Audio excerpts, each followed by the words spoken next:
পার্থক্যটা কি, আপনার সংস্থার পার্থক্যটা কি? আমার বিশ্বাসের জায়গায় এমনি ব্যাপার সত্যিই তাই। কারণ হচ্ছে আমি খুব অল্প দিনে এসেছি, অল্প সময়ের জন্য এসেছি, কিন্তু সেখানে আমি তাদের পদ্ধতিগুলো মানে তাদের টেকনিকটা তাদের দেখে শেখা, তাদের ট্রেনিং থেকে আমি অনুপ্রাণিত হয়েছি।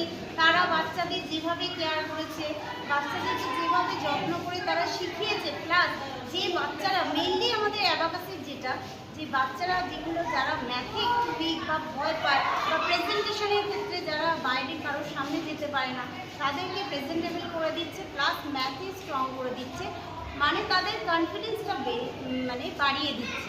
অ্যাকচুয়ালি অ্যাবাকাসটা হচ্ছে হোল ব্রেন ডেভেলপমেন্ট যে প্রোগ্রাম, আমরা চেষ্টা করছি যে সেইটা বাচ্চাদের মধ্যে পুরোপুরি যাতে সেই ব্রেনের ডেভেলপটা যাতে পুরোপুরি হয়, এবং সেটা এনইউটের সাথে আমি সেই বিশ্বাসের জায়গাটা পেয়েছি।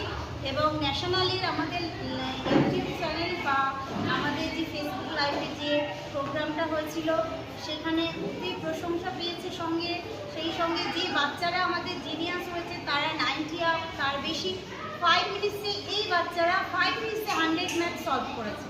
এবং সেক্ষেত্রে আমার যে স্টুডেন্টটা এখানে ছিল ও 5 মিনিটসে 98টা সামস করেছে, অনলি 1 ম্যাথ রং করেছে।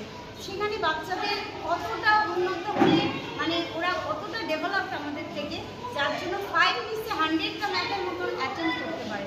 তো এই মুহূর্তের সঙ্গে থেকে আমি সেই জায়গাটা পেয়েছি, বিশ্বাসটা পেয়েছি, প্লাস এদের পুরো পদ্ধতিটা আমি নিজের করে নিয়েছি, প্লাস আমার গার্জিয়ান, প্লাস আমার উপরে যারা রয়েছে এনজিও কোম্পানিতে যে স্যার ম্যাডামরা রয়েছেন, আমাদের ট্রেনিং ম্যানেজার রয়েছেন রূপা সাহা, দীপা সাহা, সমীরণ স্যার রয়েছেন, যাদের হাত ধরে আমার এই এনজিওতে আসা, এবং পম্পা ম্যাডাম যিনি আমাকে এনজিওতে নিয়েছেন, সবার প্রতি আমি থ্যাঙ্কফুল।